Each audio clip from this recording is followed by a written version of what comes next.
할렐루야, 반갑습니다. 친구들도 반갑습니다. 저희 큰 아이가요, 7살 때 죽음에 관한 질문이었어요. 죽은 게 너무 무섭다는 거예요. 7살쯤 되니까 이제 죽음의 공포를 알게 됐나 봐요. 둘째 아이도 그러더라고요. 7살쯤 됐을 때 저한테 그 질문을 했어요. 죽는 게 뭐야? 죽는 게 너무 무서워. 난 죽기 싫어. 이런 말을 하더라고요.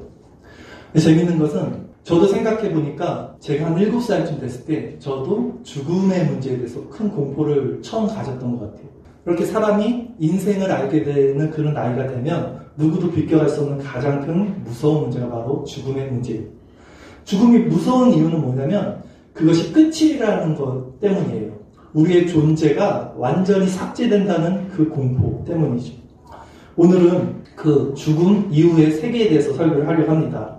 만약에 죽음이 정말 끝이 아니고 오늘 본문에처럼 우리가 다시 부활할 수 있다면 여러분들은 정말 살아가면서 큰 힘을 얻게 될 겁니다. 오늘 말씀을 통해서 확실한 부활신앙을 가질 수 있는 저와 여러분들 되기를 바라겠습니다. 우리 한번 말씀을 다시 한번 차근차근 살펴보도록 할게요. 우리 23절 말씀입니다.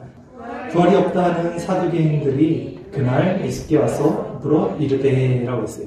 배경을 설명할게요. 지난 시간 바리새인들과 헤롯 당원들 서로 맞지 않았던 이 세력들이 합쳐서 예수님을 세금 문제, 가이사의 것은 가이사에게, 하나님의 것은 하나님께 드려라, 이 세금 문제를 가지고 예수님을 골탕 먹이려 했어요. 근데 그들이 실패하고 바로 그날 옆에서 봤던 세력들이 있었는데 이들이 바로 사두개인들이었어요. 이 사두개인들의 특징은 23절 앞에 써있죠. 부활이 없다 하는 사두개인. 이 사두개인들은 부활을 믿지 않았어요.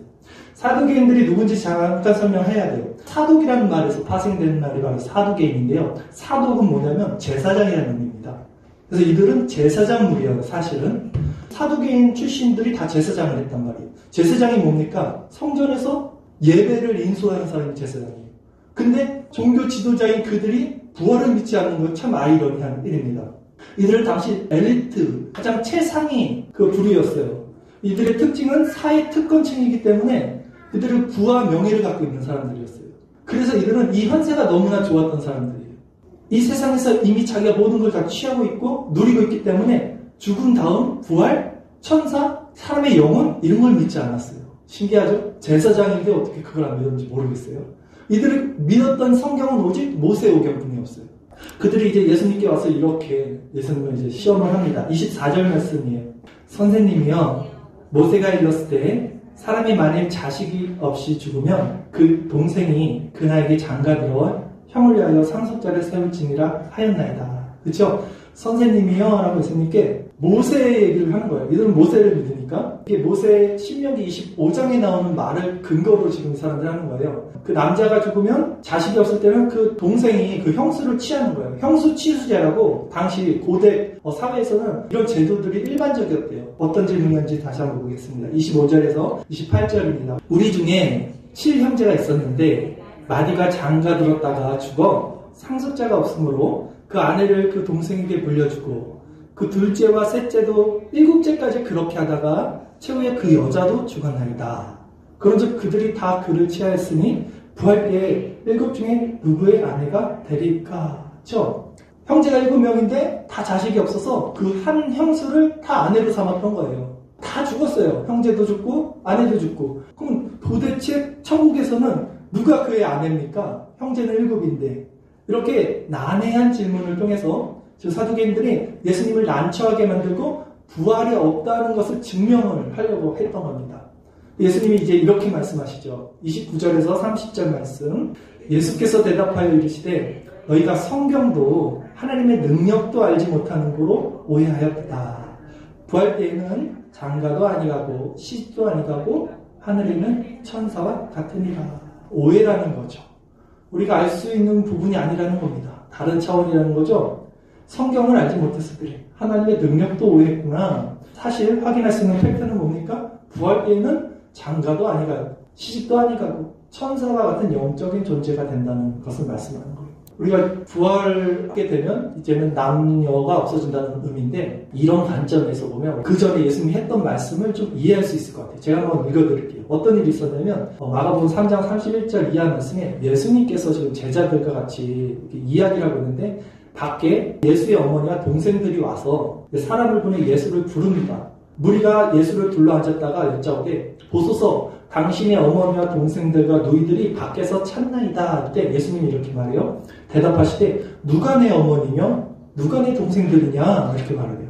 자기 엄마랑 자기 동생들이 왔는데 누가 내 어머니냐는 거예요. 둘러앉은 자들을 보시며 이러실 때 예수님이 이렇게 말씀하셔요. 내 어머니와 내 동생들을 보라.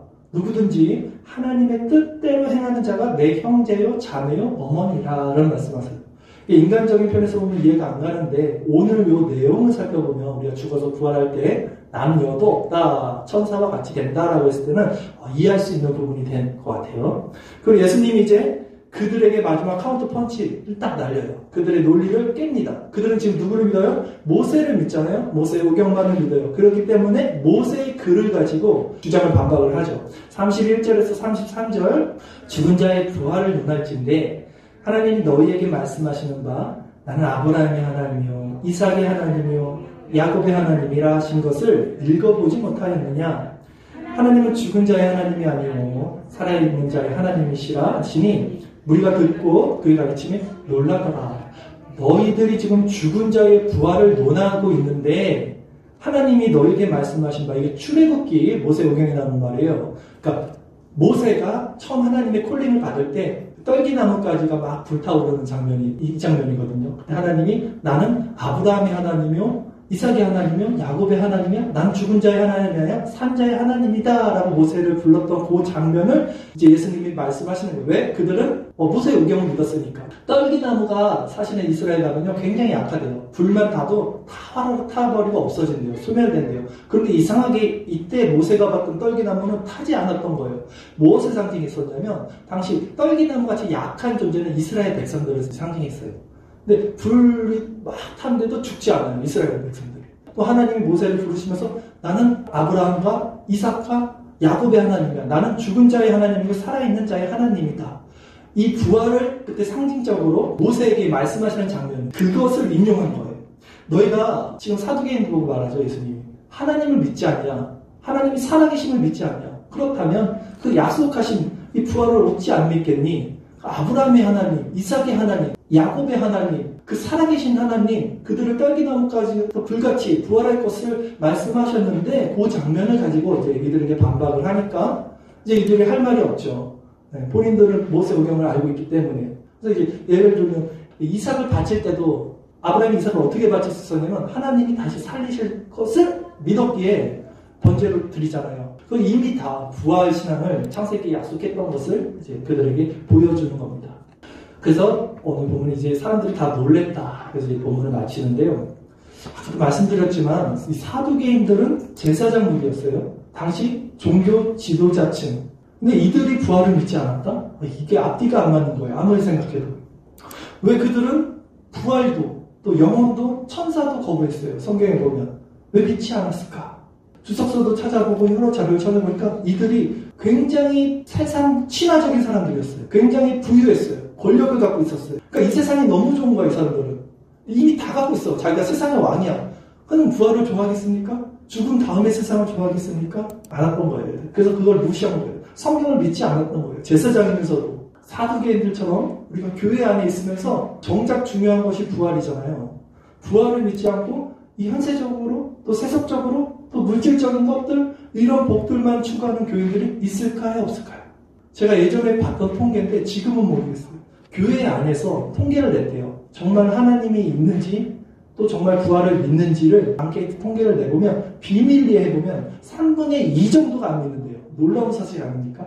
세상 가운데서 그것을 앙케이트를 조사한 게 아니라 교회 안에서 정말 우리가 겉으로 말할 때는 다 아멘 아멘 믿습니다를 해요. 사람들이 교회 안에 있으면. 근데 정말로 비밀리에 그것을 조사를 해보면 3분의 2 정도 교회 안에 있는 사람들이 잘 모르겠어요. 진짜 하나님이 있는지 진짜 부활이 있는지 모르겠어요가 3분의 2랍니다. 놀라운 거죠.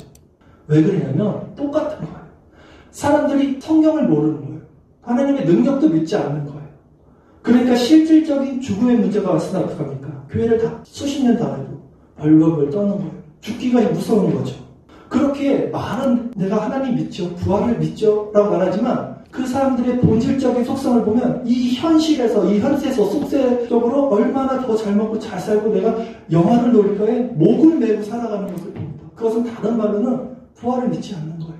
그 내세가 현세보다 더 좋다는 것을 정말로 실체가 돼서 믿는다면 우리는 목적이 분명하면요. 사람은 방법이 굉장히 단순해지고 날카로워져요. 삶이요. 심플해집니다. 뭔가 정말 정확한 우리가 목적을 알게 되면 굉장히 그 과정은 날카롭고 심플해져요. 근데 정말로 부활을 믿지 않으니까 이게 눈에 보이는 걸 잡으려고 하는 거예요. 여러분은 어떻습니까? 정말 부활을 믿습니까, 여러분? 믿음은요, 지식적 동의가 아닙니다.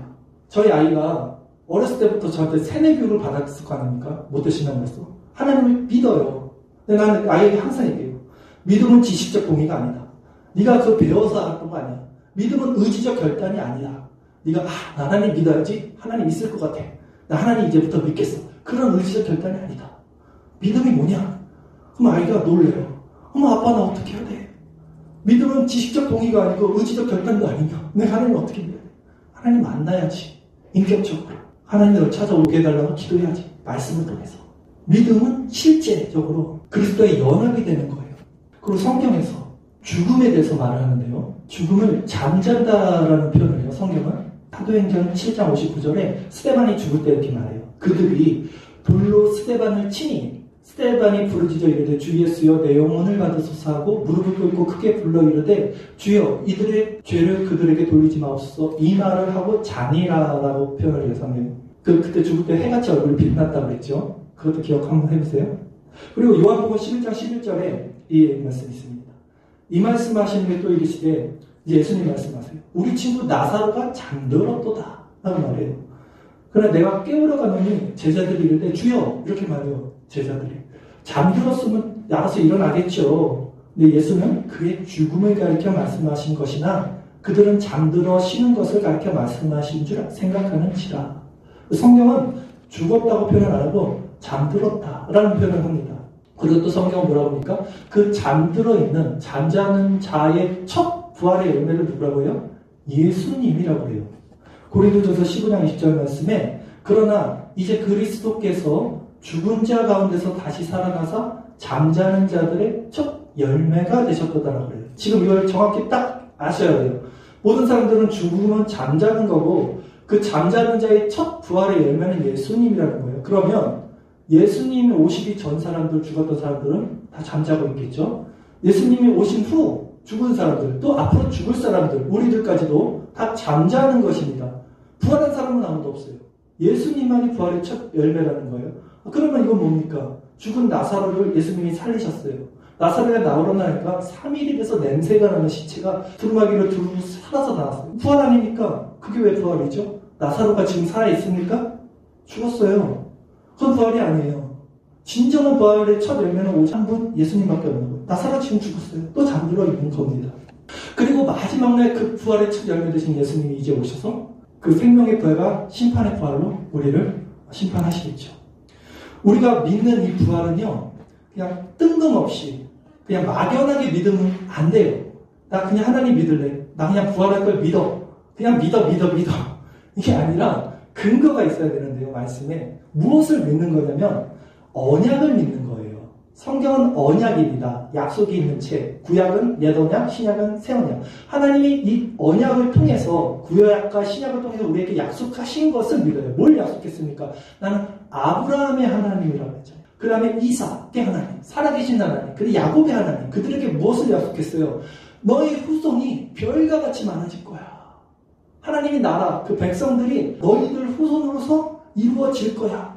그 후손으로 오신 분이 예수님이고 그 예수님이 언약을 성취하시면서 부활의 첫 열매, 증거가 되셨고 그 언약 안에 우리들도 후손으로, 별과 같은 후손으로 있다는 것을 우리가 그것을 믿는 거예요. 언약을 믿는 거예요.